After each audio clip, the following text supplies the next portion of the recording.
Ask anyone, you'd find that I was the trouble starter, the pumpkin instigator.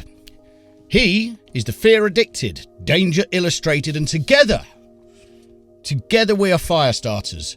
Oh, twisted fire starters. Welcome to Is It?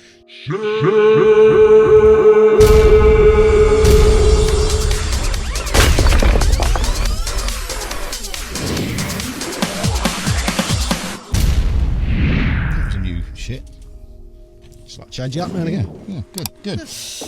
So, Dr. Vincent, what are we looking at today? Today, Dan, another one from the comments.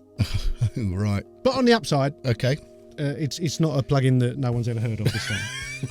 They do so well. So at least 5 people will watch this. Yeah, one. Brilliant stuff. So okay, tell us about it. We are looking at today, because there's been a bit of a theme recently, we've been checking out API channels. We looked at the UAD one, we looked at the Sonimus one, and now we're looking at the Softube American Class A. For their American Class A's, eh? For their console one, or it doesn't have to work on console one. You can just use it as an plugin. So yeah, the American Class A, they're not allowed to say it because not officially endorsed, but it's their API channel, and it's like all their Softube console one stuff. It follows that same look, so that it lines up with the hardware if you want to use the controller. You've got the standard API 4-band stepped EQ, which is actually really nice. It works. And what do you mean when you say stepped EQ? So instead of being able to sweep the frequency and find the exact frequency you want to work on, there's frequencies are picked out for you, and it's a switch steps between them. Okay. So if you're working at 1K or 2K, you can't sweep it and get 1 and 1.5K. You're literally, it's a stepped EQ. Okay. So yeah, 4-band stepped EQ, which is very nice. Well, in fact, let's start on the left. You've got your gain, obviously you've got your filters. Then you've got a shape section. Now the shape section is interesting because that's not something that API does. This is something that Softube have put on there. But it's basically a transient shaper. So you've got your gate. Gate is actually really nice, does sound very similar to an API gate. But then it's got a punch and sustain control. Right. So punch will add punch to percussive things, and sustain will make things sustain. So like a tom, you can elongate the tom or the snare. It's actually really nice. I like that. That's not an expander. No, that's not. No, it's not really. An expander is basically the opposite of a compressor. Whereas that's a transient shaper kind of thing going on there. Okay. Then you've got your EQ section. There's switchable. So you can change between a high and low shelf or a bell, same at the top end. You can also, with these buttons down here, change the order where the EQ is. You can put it before or after the shaper, before and after the compressor. So that's kind of cool. You had to put your glasses on to look at that, didn't you, just before we started? I did. I'm blind as a bat these days. I can't even see the laptop. Blind and deaf. Hey? And then you've got the compressor section. The compressor is actually really nice, and there's 2 different types. You can click on new type, or if you don't go on that, it goes on the other type. So you've got the parallel control, which is giving you your parallel compression, which is really nice. Attack and release, everything you would expect. It's got that punch that you would expect from the API style of compression. It sounds a lot like a 2500. In fact, this is a drum bus processor with the transient shaper in there.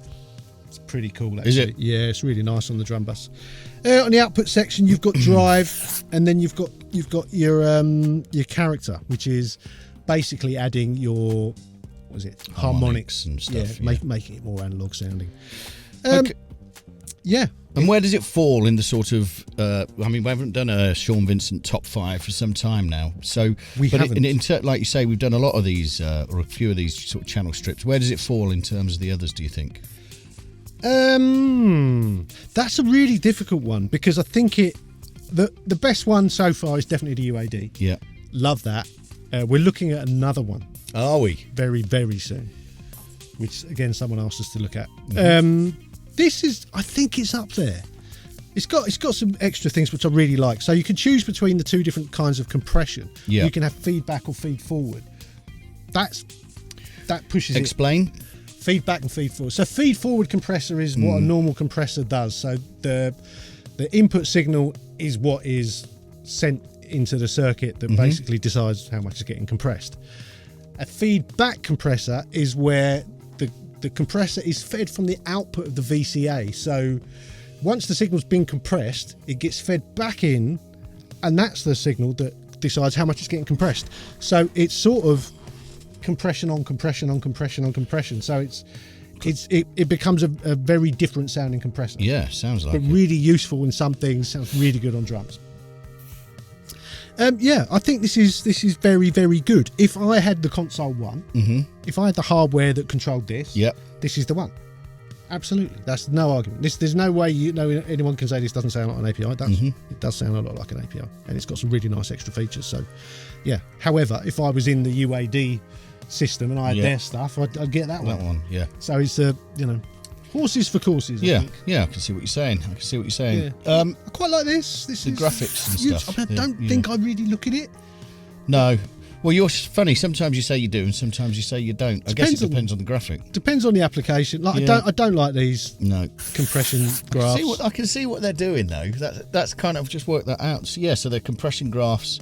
Yeah. What's the one on the end there? Well, that's the compression graph. This is the gate. The gate. Yeah. So it's like, I guess they're useful, but I think it's quite cool. Yeah. I think they put that there because they've already decided to take up this amount of space with this. And what else are you going to put in there? Yeah.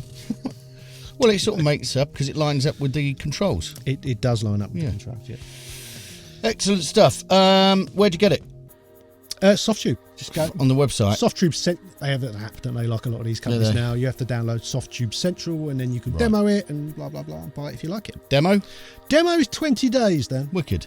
Yeah. We're not making a big deal of that. You're over your 20-day issue. That's good. Well, no, it still gives me a bit of reflux. Oh, we don't like that.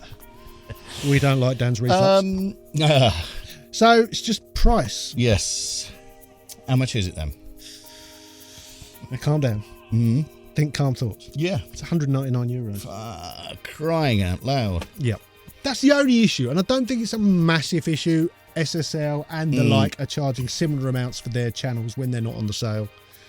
But for a channel, that's a significant lump. It's a significant lump. But again, they're going to sell a load though, aren't they? Yeah, I think if you're invested, if you have the console one, they've just brought out the new version of that. If you're invested in that, you'd be crazy to not have this. There you go. I'd have the SSL one, I'd have this one, and I'd have an Aiiiii one, and I'd be very happy. I could do all my mixes with just those. I'd be very happy. I would. I'd be very happy if I was in that. That was my thing. I'm in the SSL thing, so I do it that way. But if I was working with the console one, I'd love this. Yeah, I do. I can see how the features are kind of cool. Yeah. Okay, so the Softube American Class A. I can't believe we haven't made more jokes about that. Is it shit? No, it's not shit. It sounds pretty damn good. It does sound a lot like an API to me. And those extra features, the feedback feed forward compressor and the tone, the transient shaper thing in there, they give it an extra little lift. Wicked stuff. Wicked stuff. Please don't forget to like the video. That would be awesome. And maybe subscribe to the channel or become a channel member. And if you get the top tier of membership, you get a free master once a month from my mastering business. Exciting. What else have we got? We've got... You can do your book. Oh, the book, yeah. I mean, don't want to turn this into a complete sales channel, but you can go now. There's a link somewhere to get this book, which is available on Amazon. And it's called the Producer Planner. It's just a planner. So you can plan out all your studio sessions. You get to write your client, how much you're charging them, all your notes about your songs. There's 365 pages. It will last a year. Really useful little planner for studio people. You have to work Christmas. You would have to work Christmas. That's part of the deal when you buy that book. Good stuff. Sayonara, suckers. See you later.